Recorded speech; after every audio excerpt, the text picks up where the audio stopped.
नमस्कार दोस्तों, आप सभी का स्वागत है एमएसएससी नोट्स में। दोस्तों आज हम लोग यूपी टेट 2026 के जो भी बहुत ही ज्यादा मतलब एकदम मोस्ट इंपॉर्टेंट टॉपिक्स होने वाले हैं उसके बारे में चर्चा करेंगे और बताएंगे कि वो टॉपिक आपको पढ़ना ही पड़ेगा। देखिए सिलेबस तो बहुत बड़ा होता है और हमको पूरा सिलेबस में जो भी पढ़ा था अभी तक पढ़ लिया है, नहीं पढ़ा है कोई दिक्कत नहीं है, ठीक है। लेकिन जो हम यहाँ पर डिस्कस करने वाले हैं, जो इंपॉर्टेंट टॉपिक बताने वाले हैं उसको जरूर पढ़ के जाइए। उससे संबंधित जितने भी एमसीक्यूज पीवाईक्यूज आए हुए हैं वो जरूर सॉल्व करिए, तो आपका पास होना निश्चित हो जाएगा। लेकिन ये बात याद रखना, ये टॉपिक छोड़कर नहीं जाना है, इस टॉपिक को पढ़ना ही पढ़ना है, चाहे जैसे पढ़े, ठीक है। चाहे आप रात में पढ़े, दिन में पढ़े, दोपहर में पढ़े, लेकिन ये टॉपिक पढ़ना ही पड़ेगा अगर पास होना है तो, ठीक है। और अगर पढ़ लिया है तो भी बताएंगे कि हाँ ये चीजें हमारी क्लियर हो चुकी हैं। तो शुरू करते हैं, ज्यादा देर नहीं लगाएंगे, सीधे सीधे आपको आते हैं पॉइंट पर।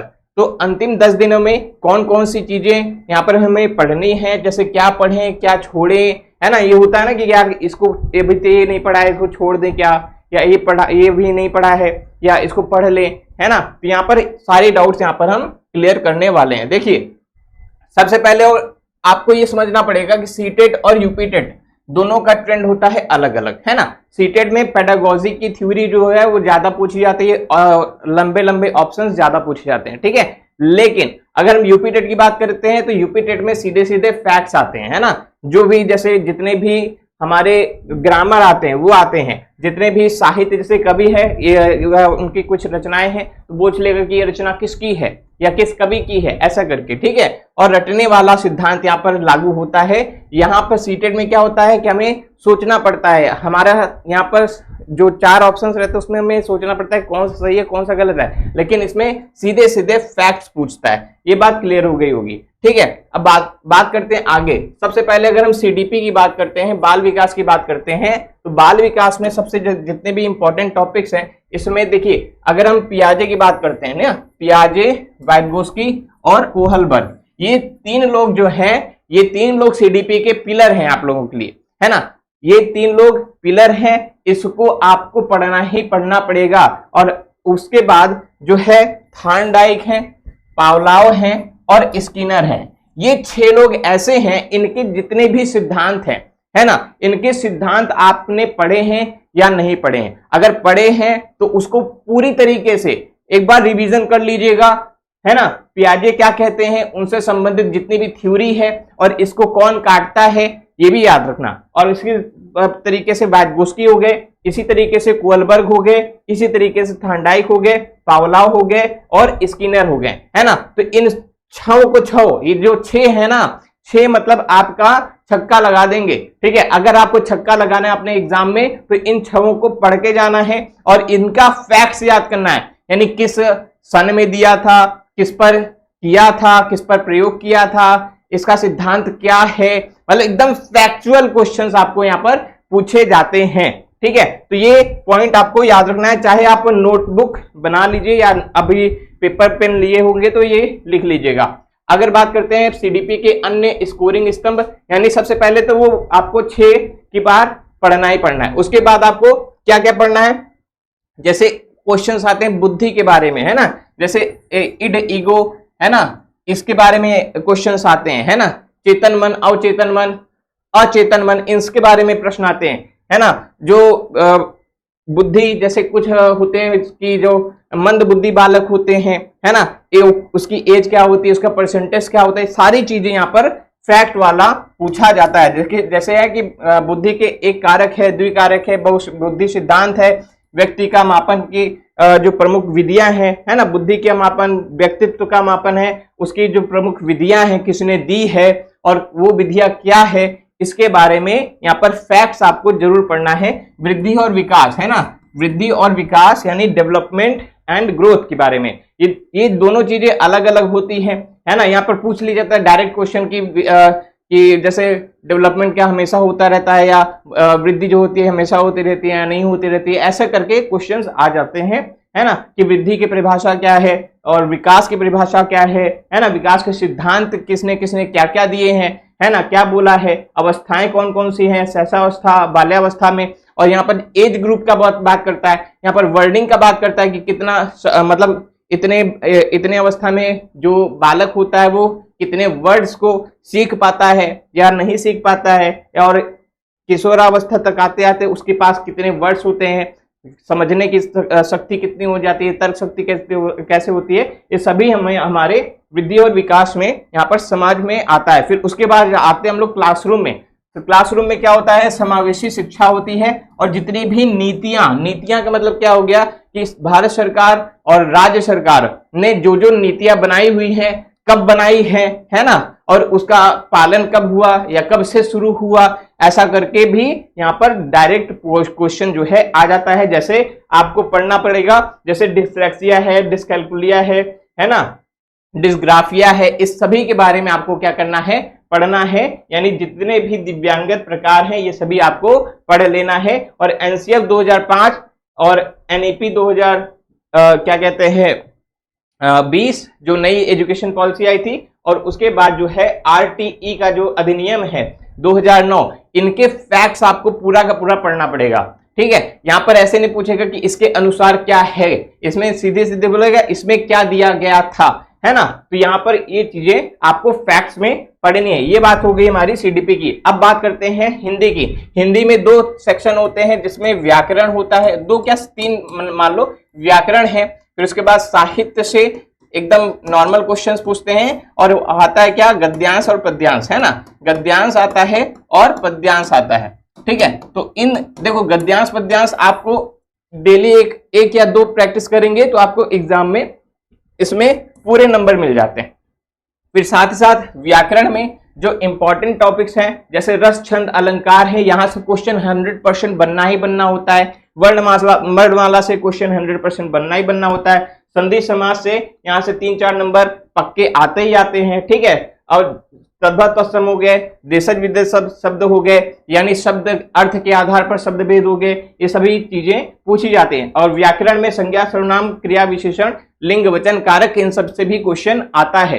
ठीक है, और ये चीजें आपको पता होनी चाहिए। और साहित्य और रचनाकार, है ना, जैसे जितने भी पुरस्कार मिले हैं, है ना, ऐसी रचनाएं जो पुरस्कृत हैं, जैसे ज्ञानपीठ पुरस्कार किस किस रचना को मिला है और किसको मिला है, साहित्य अकादमी पुरस्कार किस किस रचना को मिला है, किसको मिला है और कब मिला है, ये भी याद रखना है कब मिला है। 1972 मिला है, 1956 मिला है, 1955 मिला है, ऐसे करके आपको याद रखना है। ठीक है, ये चीजें आपको समझनी चाहिए और याद करनी चाहिए, रटनी चाहिए। ठीक है, अब आगे देखेंगे।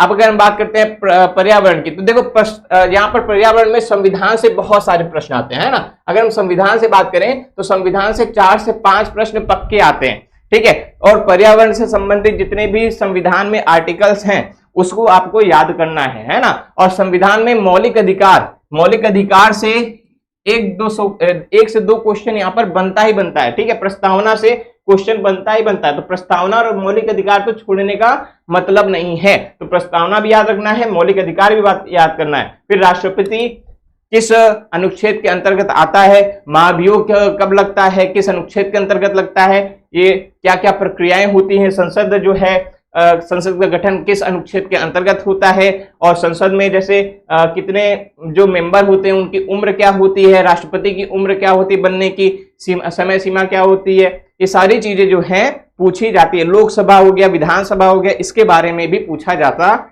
है। और जितने भी महत्वपूर्ण अनुच्छेद हैं उनके आपको याद करना पड़ेगा ईवीएस में। अगर बात करते हैं पर्यावरण में, जैसे और भी चीजें होती है, जैसे पारिस्थितिक हो गई, विज्ञान है, भूगोल है। ठीक है, तो यहाँ पर देखिए विज्ञान में जो बेसिकली जो बेसिक बायोलॉजी होती है ना, जिसमें ये पढ़ाया जाता है कि जैसे प्लांट के बारे में पढ़ाया जाता है ना, तो प्लांट में जितने भी चीजें होती हैं, है ना, उसके लिए आपको क्या करना पड़ेगा, पढ़ना पड़ेगा।